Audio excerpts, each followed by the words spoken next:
it is probably wrong. It may be great information. Lake Erie is, or Erie is on Lake Erie. Okay. Does that have anything to do with being free? Not really. You might be able to say, because Erie, Erie is on Lake Erie, we can drive or we can walk, we can take the bus to the beach. You can tie in an idea that it's free. But you have to show that relationship. It's not there automatically. And that's what writing is. In your head, you understand that relationship. In writing, you can't have the relationship up here. The relationship has to be on paper, because the person reading it probably will not have the same information as you. So you have to make sure the relationship between all the subtopics, all the details, the introduction, subtopics, main ideas, main topic, all of those talk about the same things. Okay? When I was young, I had a bicycle. I love bicycles. Are those two ideas related? Okay, we're talking about bicycles. But the first sentence says, when I was young, I had a bicycle. That's talking about past. I love bicycles. That's talking about now. In my head, yes, it's the relationship is there. But if I'm telling that to somebody, or somebody's reading a story I've written, they don't have my memories connecting those two ideas. So as a writer, it is your job to connect those ideas. Have you ever read something you just didn't understand, and it wasn't because of the language? I mean, have you read something in your language that you're like, what?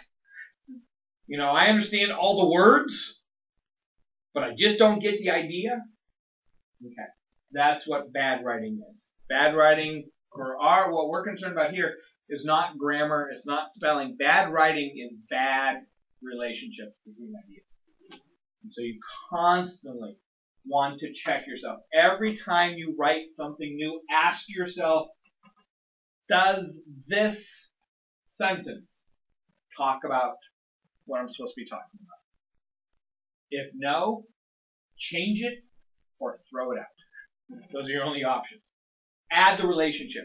In your head, you have the relationship, but you have to be able to explain it using pen and paper. If you can't use it. You can't use it. Now, this will take a long time. Did you do a lot of writing in your first language?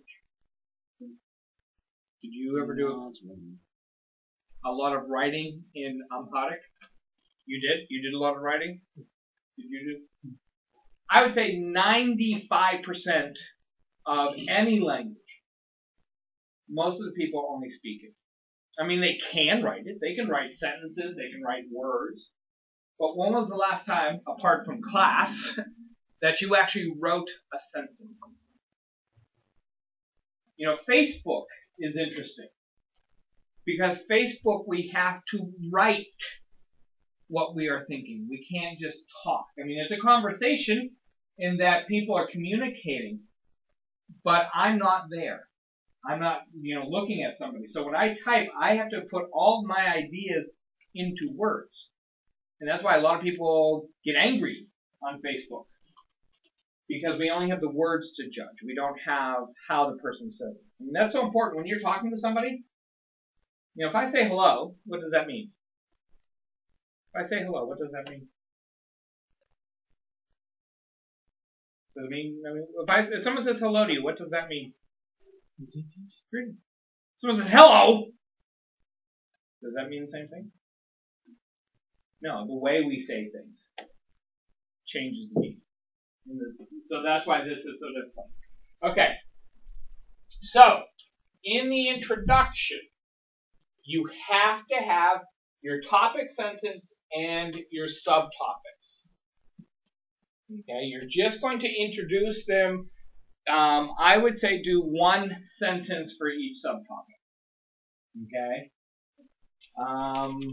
What was your first subtopic for 3 things to do? Lake Erie. Okay. You know, Lake Erie.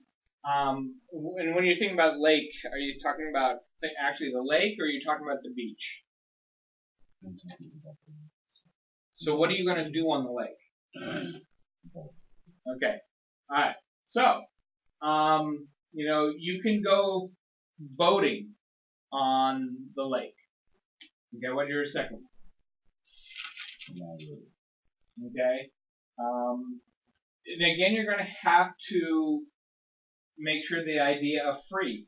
You know, if you have a boat, that's not free. That's very expensive. But if you have a boat, you know, the lake, you know, you can put your boat in the lake for free.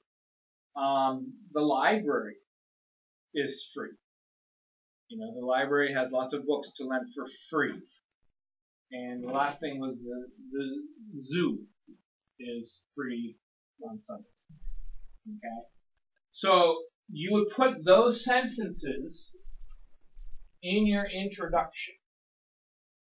You put those, so you'd put this, your topic sentence, and then your subtopics in your introduction. Then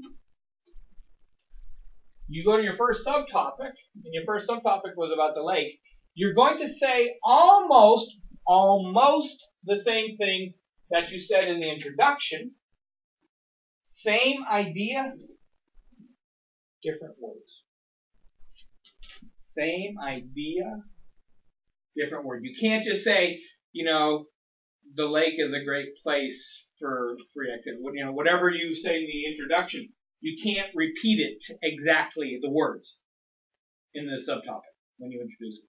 You have to use the same idea, different words. Okay? And the same is true going to be for subtopic number 2, which is going to be your third paragraph. The first sentence of your third paragraph is going to be similar to the sentence in the introduction, but not the same. You're going to be saying the same ideas using different words. Same idea using different words. Okay? And then for subtopic number 3, you're going to use same idea. Okay? So that gives us 4 of the 5 paragraphs. What do we do in the last paragraph? Conclusion.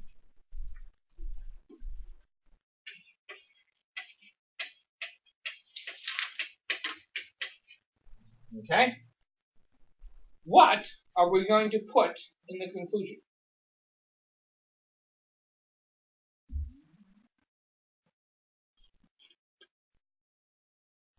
What are we going to put in the conclusion? Any idea?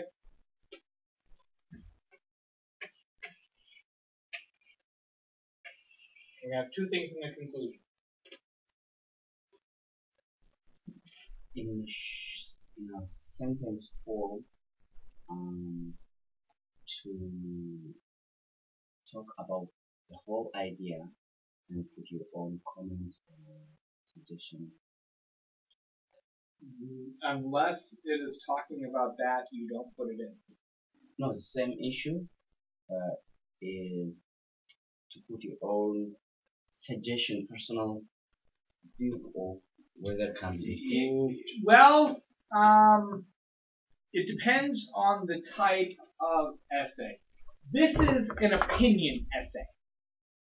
This is your opinion. So you don't have to prove anything. Because everybody is entitled to their opinion. Your opinion is, you know, whether you like it or not. Do you like coffee?